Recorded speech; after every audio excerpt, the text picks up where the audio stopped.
Hi, my name is Robin, and I'm here to present about screen time and its effects on our children. Do you know that children who spend 7+ hours a day on screens are twice as likely than their peers to develop anxiety and or depression? In today's society, it is nearly impossible to not have some type of exposure to screens. Screens are all over us, but nearly impossible does not mean impossible. So that's where we come into play as adults and as parents.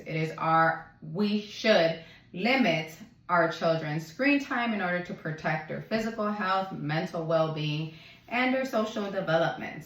Because excessive screen time leads to health concerns, it impacts their social and emotional regulation, and it reduces that quality and quantity relationships between their family and peers. Because we have such great accessibility to screens and technology, children are being exposed younger and younger to screens. This is what's leading to our health problems earlier and earlier. In a study with the Mayo Clinic in 2024, children who have TV in their bedrooms were more likely to have an increase in these health concerns, meaning obesity and sleep issues. Obesity because children are less likely to be physically active if they have a TV in their room. They're mindlessly eating and have a greater craving for junk food while watching screens.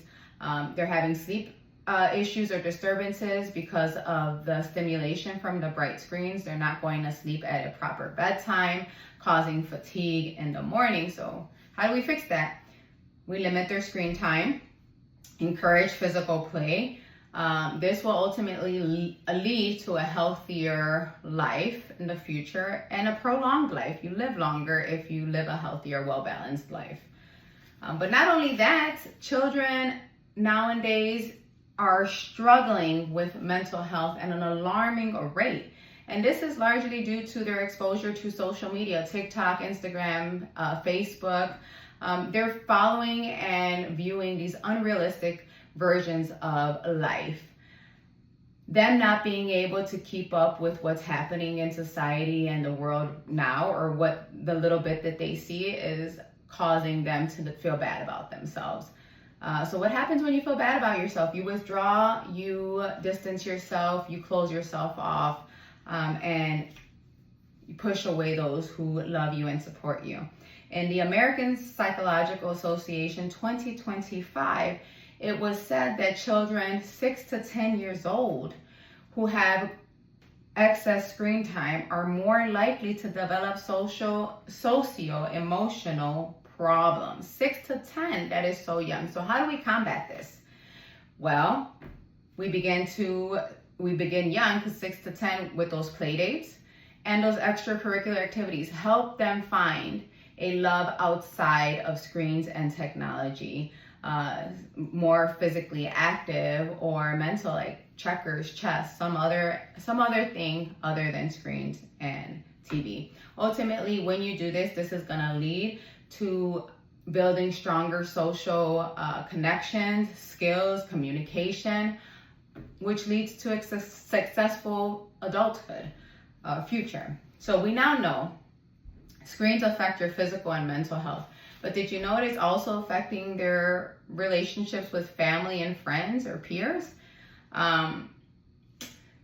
Having this, it affects.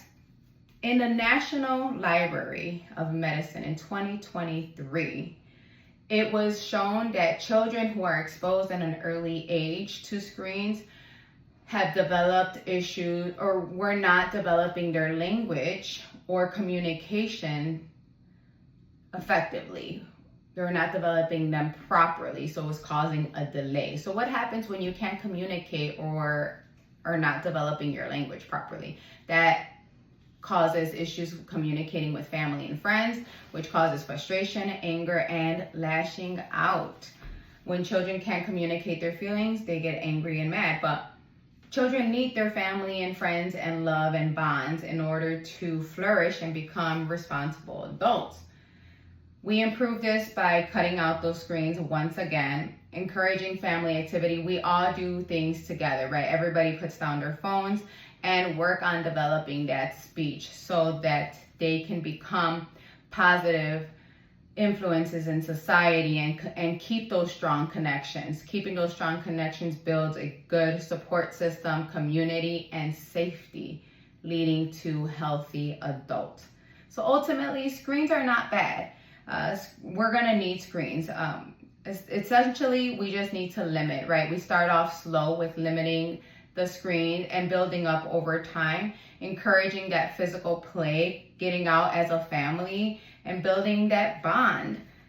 Teaching balance in order to protect their physical health, improve their mental wellness, and strengthen that family connection.